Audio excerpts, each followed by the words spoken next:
para rentenir-rentenir ini tidak pernah merasa salah sedikit pun. Yaitu tadi, mereka itu ngomongnya ya menolong. Mereka selalu mengulang-ulang perkataan itu. Menolong, padahal itu.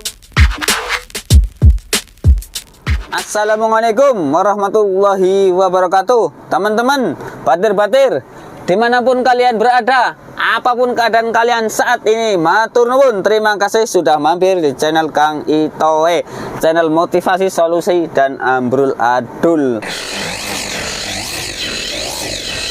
Ayo gue. Oke, teman-teman batir-batir, di era sekarang ini ya, menurut saya ini adalah era yang lebih dari jahiliyah, lebih dari sing zaman lebih bodoh. Menurut saya, ya menurut siapa lagi? Ya menurut Erika, Kang, menurut Tenyong Taora. Jadi sekarang itu rentenir itu banyak macamnya rupanya, teman-teman. Ya saya sudah agak lama lah mengetahui ini, tapi tidak seperti yang saya pikirkan. Ini lebih parah lagi. Jadi rentenir ya, yang saya pernah bahas di video-video saya itu ya, yang namanya rentenir ya bank-bank konvensional itu, koperasi bulanan, koperasi harian, bank pelecit, yang ibu-ibu atau yang tante itu yang ngasih pinjaman tanpa administrasi, tapi hari Minggu tidak libur, harus membayar terus. Nah, ada lagi ini yang menurut saya itu lebih parah ya. Ya tidak parah sih kalau dengar pertamanya. Ini adalah sistem pegadaian. Nah, kita kalau dengar pegadaian kan itu kan bagus ya teman-teman. Kita saya waktu SD itu atau SMP lah, saya kurang lupa. Saya lupa. Diajari tentang pegadaian itu adalah menyelesaikan solusi tanpa masalah. Jadi kita meminjam duit, kalau kita tidak bisa membayarnya, barang kita akan dilelang atau hilang.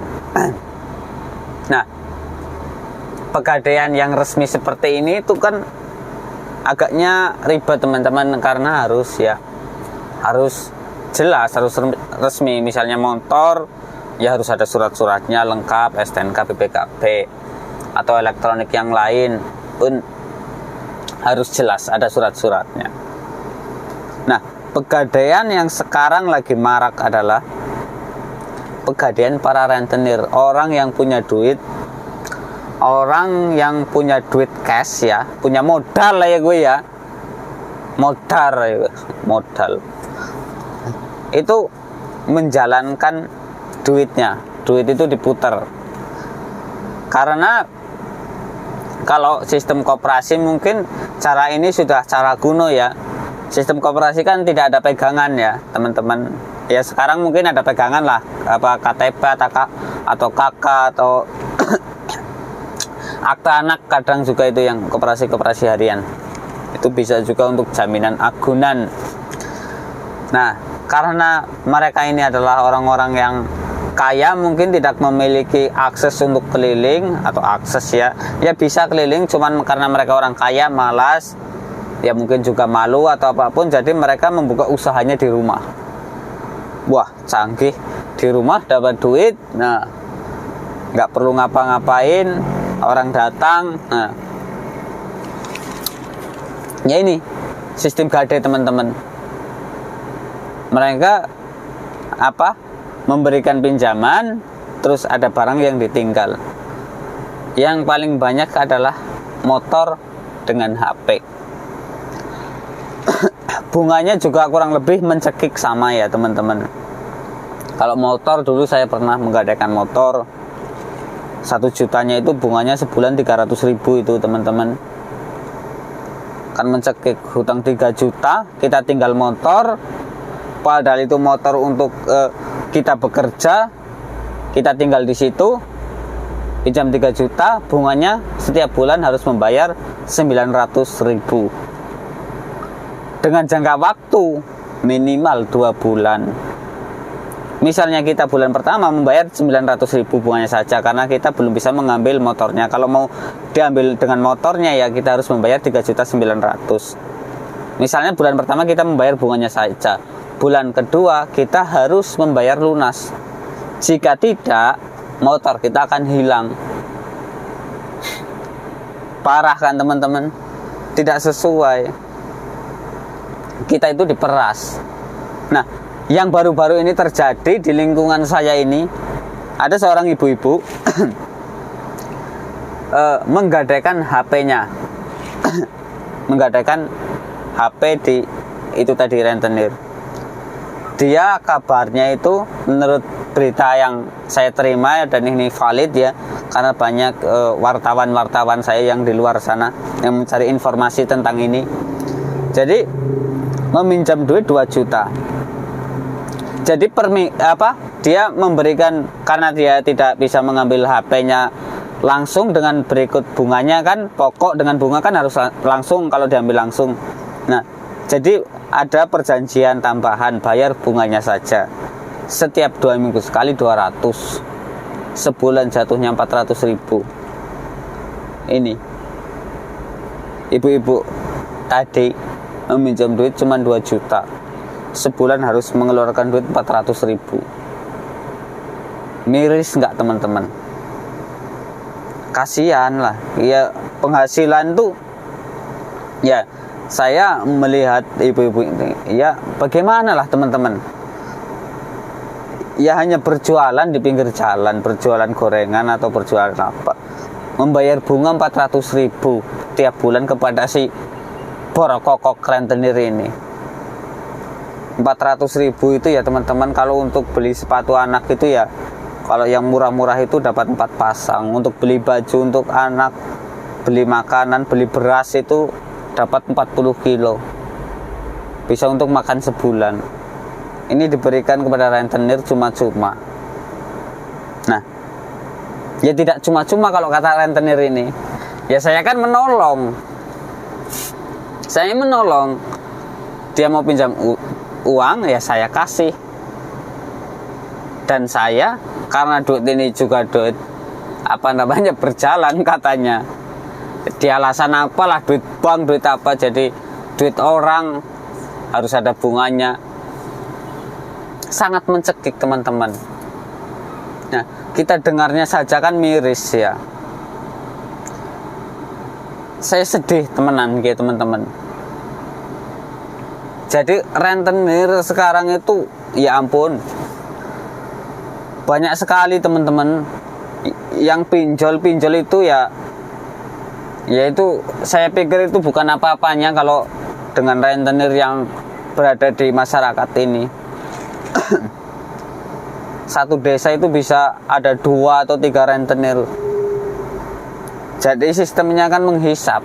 Jadi ya itu tadi, ada pekerja-pekerja yang diperas keringatnya tanpa mereka membayar, istilahnya ya, menghasilkan duit tanpa kerja keras. Ya bisa lah kalau sudah jadi pengusaha sukses ya mungkin bisa lah hidup tanpa kerja keras. Tapi kan ini kan memeras. Ada lagi sistemnya ya. Kalau yang mungkin ibu-ibunya tahu yang BTPN atau Mekar itu kan yang pinjaman duit kelompok. Itu kan yang resmi ya, yang PNM Mekar, terus BTPN. Baru-baru ini juga banyak yang tidak resmi, teman-teman ya. Banyak yang tidak resmi. Jadi bukan itu ya. Jadi ada sekelompok orang kaya, istilahnya arisan atau apa namanya, kumpulan duit, mencari kelompok ibu-ibu, dikumpulkan 4 atau 5 orang. Terus dikasih pinjaman pertama kalau tidak salah saya dengar itu 3 juta atau berapa.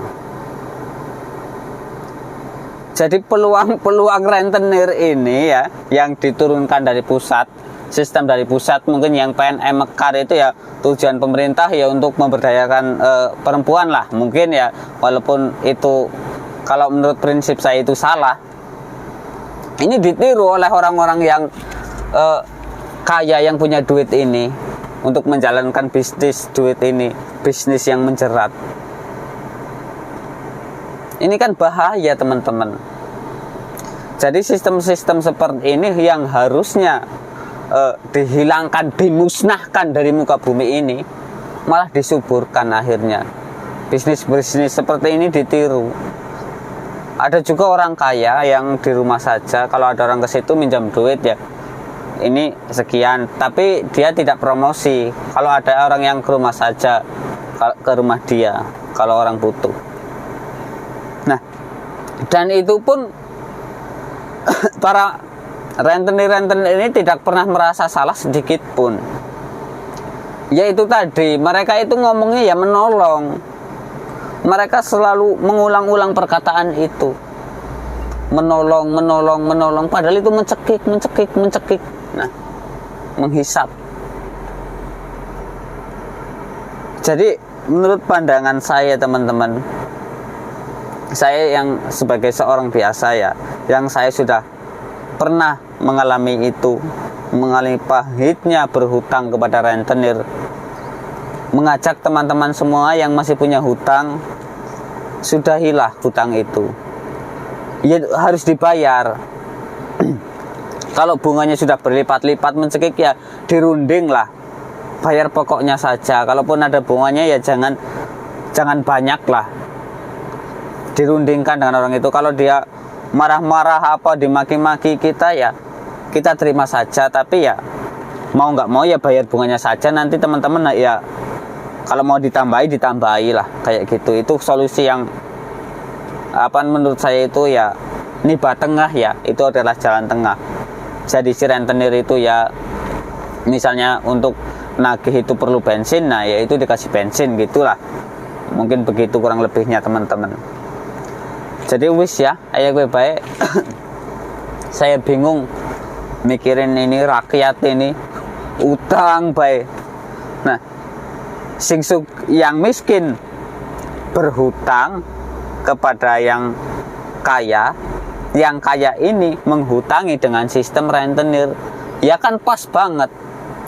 Itulah makanya ya teman-teman, kalau saya tidak salah itu, jadi kekayaan orang Indonesia ini yang 40% itu punyanya 1%. 40% kekayaan hanya milik 1% orang kaya di Indonesia. Jadi sangat sangat timpang. Jadi ekonomi itu kan harusnya seperti pensil ya teman. Tetap harus ada yang runcing bagian atas sedikit, tapi kesininya ke bawahnya itu rata. Kalau ini tidak, sistem ekonomi di Indonesia ini ya runcing seperti ini, kayak piramid. Jadi memang yang kaya sangat kaya, yang melarat itu lebih banyak. Itulah sistem-sistem yang menurut saya itu sistem dajjal lah kayak gue. Jadi menyuruh orang itu untuk berhutang tapi ya hutang riba. Wis saya gue ya. Mungkin itulah motivasi solusi apa lah gue arane mbuh nyora ngerti. Tapi sing bene nemu channel nyong jaluk di-subscribe lah. Tulung lah.